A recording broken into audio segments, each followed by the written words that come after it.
रिमझिम ने बचाई समीर की जान और सिखाया प्रेम बुआसा के देवर को ऐसा सबक कि जिंदगी भर याद रखेगा। क्या कभी किसी की सच्चाई साबित करने के लिए अपनी जान तक दांव पर लगानी पड़ सकती है? और अगर पड़े तो क्या हर कोई ऐसा कर पाएगा?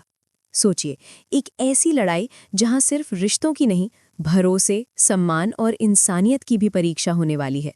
और इसी परीक्षा में उतरने वाली है रिमझिम, जो एक बार फिर साबित करने वाली है कि वो सिर्फ परिवार की बहू नहीं, बल्कि उस घर की सबसे बड़ी ढाल है। आज की कहानी शुरू होती है उस पल से जब महल के अंदर माहौल पहले से ही तनाव से भरा हुआ है। प्रेम बुआसा का सिर मुंडन कराने की साजिश लगभग पूरी होने वाली थी। पूरे परिवार के सामने उनकी इज्जत दांव पर लगी हुई थी। हर किसी की निगाहें झुकी हुई थी, कोई आवाज उठाने की हिम्मत नहीं कर पा रहा था। लेकिन तभी, जैसे तूफान के बीच बिजली चमकती है, ठीक वैसे ही रिमझिम सामने आती है। रिमझिम पूरे आत्मविश्वास के साथ सबके सामने खड़ी हो जाती है और साफ साफ ऐलान कर देती है कि प्रेम बुआसा का सिर मुंडन नहीं होगा। उसकी आवाज में ऐसा दम था कि पल भर के लिए पूरा माहौल शांत हो गया। लेकिन जहां सच जीतता है, वहां दुश्मनों का गुस्सा भी 7वें आसमान पर पहुंच जाता है। प्रेम बुआसा के देवर को जैसे ही पता चलता है कि ये पूरी प्लानिंग रिमझिम की थी, उसका चेहरा गुस्से से तमतमा उठता है। उसकी आंखों में बदले की आग साफ दिखाई देने लगती है। वो तय कर लेता है कि अब रिमझिम को इसकी कीमत चुकानी ही पड़ेगी। वो बिना वक्त गवाए अपने आदमियों को बुलाता है। उसकी आवाज में इतनी नफरत होती है कि उसके गुंडे भी समझ जाते हैं कि इस बार मामला बहुत गंभीर है।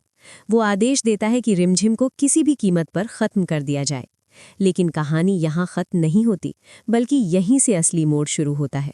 दूसरी तरफ समीर, जो अब तक कई बार रिमझिम पर शक कर चुका था, उसे धीरे धीरे एहसास होने लगता है कि रिमझिम जो कहती आई है वो सच था। उसे समझ आ जाता है कि प्रेम बुआसा के देवर का असली चेहरा कितना खतरनाक है। समीर के अंदर एक जबरदस्त संघर्ष शुरू हो जाता है। एक तरफ उसका अहंकार और दूसरी तरफ सच। और आखिरकार इस बार सच जीत जाता है। समीर फैसला करता है कि वो रिमझिम का साथ देगा और प्रेम बुआसा को उस खतरनाक इंसान से बचाएगा। लेकिन किस्मत को शायद कुछ और ही मंजूर था। जैसे ही समीर रिमझिम के साथ खड़ा होता है, तभी अचानक देवर के भेजे हुए गुंडे वहां पहुंच जाते हैं। उनके हाथों में लाठियां और चेहरे पर क्रूर मुस्कान होती है। देखते ही देखते वे समीर पर हमला कर देते हैं।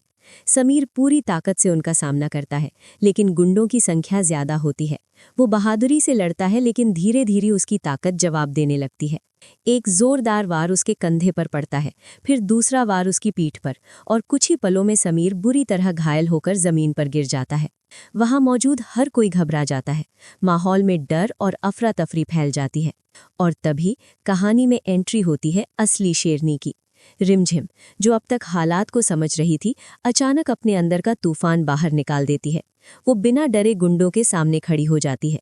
उसकी आंखों में डर नहीं, सिर्फ गुस्सा और हिम्मत दिखाई देती है। रिमझिम एक एक करके सभी गुंडों का सामना करती है। वो इतनी मजबूती से लड़ती है कि गुंडों को भी समझ नहीं आता कि वे एक लड़की से लड़ रहे हैं या किसी तूफान से।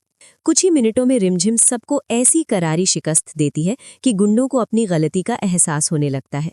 वे डर कर वहां से भाग खड़े होते हैं। लेकिन जीत के इस पल में भी रिमझिम की नज़र सिर्फ समीर पर होती है, जो जमीन पर घायल पड़ा होता है। रिमझिम तुरंत उसके पास जाती है। उसकी हालत देखकर वो घबरा जाती है, लेकिन खुद को संभालते हुए समीर को सहारा देती है। समीर दर्द से करहाते हुए देवर की तरफ देखता है और गुस्से में कहता है, मैं तुझे छोड़ूंगा नहीं। समीर की हालत बेहद गंभीर होती है, इसलिए रिमझिम बिना देर किए उसे महल वापस लेकर जाती है। महल में जैसे ही समीर को इस हालत में लाया जाता है, सबके चेहरे पर डर साफ नजर आने लगता है। और तभी मोहिनीसा की नजर समीर पर पड़ती है।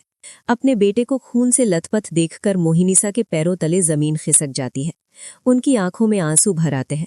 वो बार बार पूछती हैं कि ये सब कैसे हुआ। रिमझिम पूरी सच्चाई बताती है, और पहली बार मोहिनीसा को एहसास होता है कि रिमझिम ने हमेशा इस परिवार की भलाई के बारे में ही सोचा है। समीर भी अब सच समझ चुका होता है। उसे एहसास होता है कि अगर आज प्रेम बुआसा सुरक्षित है, तो सिर्फ और सिर्फ रिमझिम की वजह से। अब कहानी एक नए मोड़ की तरफ बढ़ रही है। क्या समीर अपने दिल की बात मानकर रिमझिम को धन्यवाद कहेगा, या फिर उसका अहंकार एक बार फिर उनके रिश्ते के बीच दीवार बन जाएगा? और सबसे बड़ा सवाल, क्या अब समीर और रिमझिम मिलकर प्रेम बुआसा और राजवीर की शादी करवाने में सफल होंगे, या फिर देवर कोई नई साजिश रचकर एक और तूफान खड़ा करेगा। कहानी अब और ज्यादा रोमांचक होने वाली है, जहां हर किरदार की असली पहचान सामने आने वाली है और रिश्तों की असली परीक्षा भी। आपको क्या लगता है, आगे क्या होगा? अपनी राय कमेंट में जरूर बताइए।